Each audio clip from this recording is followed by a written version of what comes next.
Ahmaud Arbery's death was a cold-blooded murder, this according to a jury, who just decided on the issue definitively.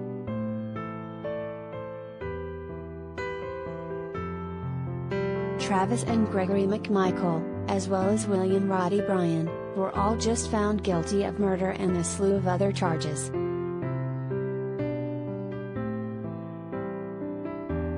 All three defendants had been indicted on 9 counts each. In addition to malice murder, the McMichaels and Bryan were also up against 4 counts of felony murder, 2 counts of aggravated assault, 1 count of false imprisonment and 1 count of criminal attempt to commit false imprisonment, and now, they face life in prison come sentencing.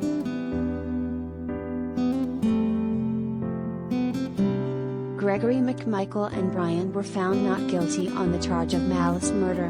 Bryan was also found not guilty on one of the felony murder charges and a felony assault charge.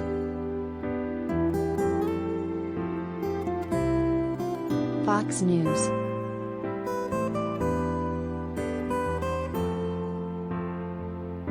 In attendance was Ahmaud's mom, Wanda, who was seated next to Reverend Al Sharpton.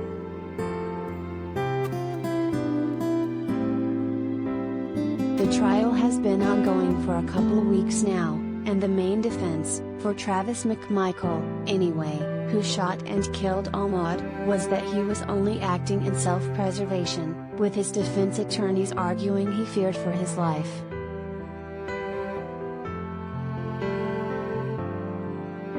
Travis claimed he didn't want to shoot Ahmaud, but felt he had to after they got into a scuffle on the road, with TM alleging Ahmaud went for his gun, and he thought he'd use it.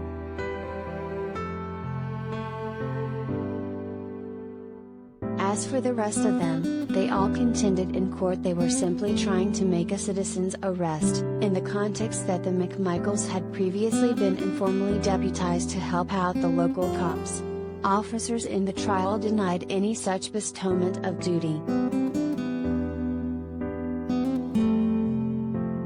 In any case, it was a hard sell for the defendants from the beginning, as prosecutors outlined what they described as a modern-day lynching of a black man the defendants believed had committed a crime, and then hopped into their vehicles to chase him down.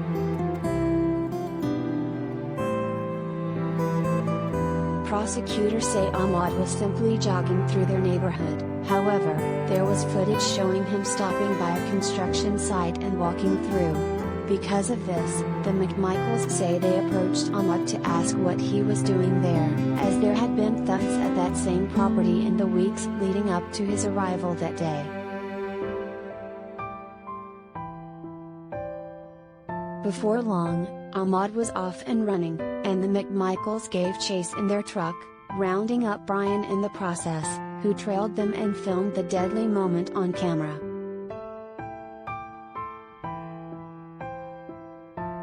Despite the McMichaels and Bryan's assertion they were just trying to rein Ahmaud in for questioning, the jury felt they went too far, and crossed a line that cost him his life.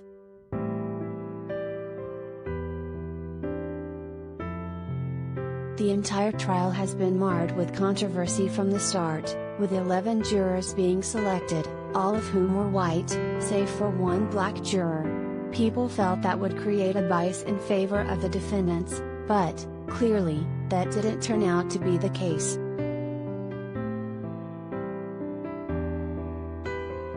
Of course, there was also the issue of pastors in court, or at least what one defense attorney argued was an issue, after Reverend Al Sharpton made an appearance in the gallery alongside the Arbery family.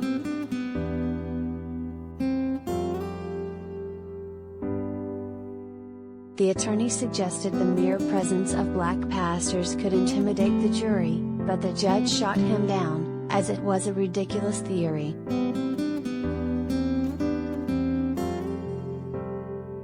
Now that their fates are sealed, sentencing comes next, and considering the guilty verdict, many expect these men to serve out the rest of their lives behind bars.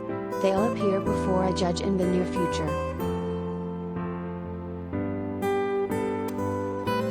Gallery Launch Gallery.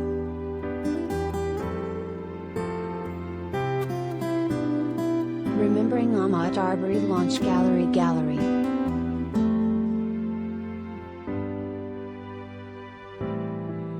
As you might expect, the results are being hailed as justice, not just by the Arbery's, but by millions of people around the country.